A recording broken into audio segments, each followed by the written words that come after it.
สบายดีทุกคนพบกับปาหวังทอกมื้อนี้สิพาทุกคนมาเบิ่งข่าวสารบ้านเมืองกันอีกแล้วเนาะข่าวสารบ้านเมืองที่มี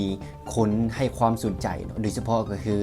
โลกโซเชียลออนไลน์ของพวกเขานี่นะให้ความสนใจปาหวังจะนำมาเสนอหรือว่ามาพูดคุยกับพี่น้องประชาชนทุกคนเนาะได้รับรู้และก็รับทราบเนาะอันนี้ก็เป็นข่าวนึงที่มีกระแสดราม่าหรือว่าดุงดังในปัจจุบันนี้เนาะเดี๋ยวค่อย CR ให้ทุกคนฟังเดี๋ยวนี้คือแจ้งการจากแผนกเทคโนโลยีและการสื่อสารแขวงหลวงน้ำทาเนาะอันนี้คือแจ้งการเนาะถึงพนักงานทหารตำรวจพ่อค้าเช้าขายสำนักงานองค์กรรัฐองค์การจัดตั้งต่างๆตลอดทอดพ่อแม่ประชาชนบรรดาเผ่าที่สมไส้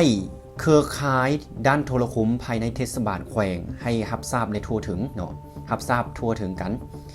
เรื่องแจ้งปิดสัญญาณโทรคม 4G และ 5G โซ่ข่าวในตอนบ่ายของวันที่25สิงหาคม2025แผนกเทคโนโลยีถือเป็นเกียรติมายังบรรดาทานรับทราบในตอนบ่ายของวันที่25สิงหาคม2025นี้ตั้งแต่เวลา 14 โมงถึง 16 โมง 30 นาทีหรือว่า 2 โมงตอนบ่ายถึง 4 โมงครึ่งตอนบ่ายเนี่ยทุกคนบรรดาบริษัทผู้ให้บริการด้านโทรคมได้ปิดสัญญาณ 4G และ 5G โซ่ข่าวเพื่ออำนวยฟังเด้อทุกคนเด้อเพื่ออำนวยความสะดวกให้แก่การดำเนินของประชุมใหญ่ขององค์คณะพักแขวงครั้งที่9ซึ่งอาจจะเฮ็ดให้การสุ่มไส้สัญญาณโทรคมบ่สะดวกเนาะดังนั้นแจ้งมายังบรรดาทานทุกภาคส่วนจุงรับรู้ทั่วถึงกันทุกคนอยู่ในรายละเอียดตัวนี้นะมันก็บ่ได้ชัดเจนว่าคือตัวนี้เนาะเขาเจ้าเขียนว่าเพื่ออำนวยความสะดวกให้แก่การดำเนินของประชุมใหญ่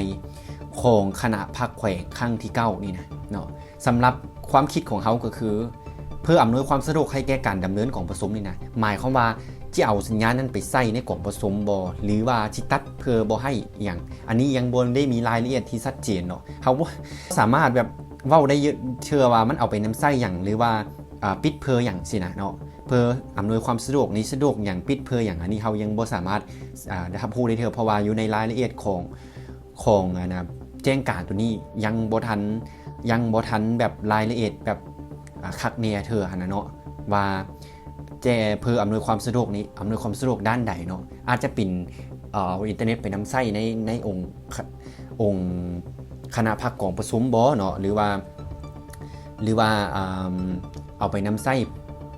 ในทางใดบ่หรือว่าปิดเพื่อบ่ให้ประชาชนนำใช้บ่อันนี้ก็ยังบ่ชัดเจนเธอยังบ่ทันจะแจ้งเธอประชาชนเนาะไผมีความคิดเห็นแนวใดเนาะหรือว่ามีข้อมูลอีหยังก็สามารถคอมเมนต์มาพูดคุยกันได้ทุกคนเด้อมาแชร์มาหยังกันได้เนาะว่าเขาเจ้าแจ้งการปิดนี่นะปิดนี่นะจุดประสงค์เพื่ออีหยังเนาะทุกคนสามารถให้ทัศนคติและแสดงความคิดเห็นนำได้เนาะว่าปิดเพื่ออย่างแท้ๆเนาะ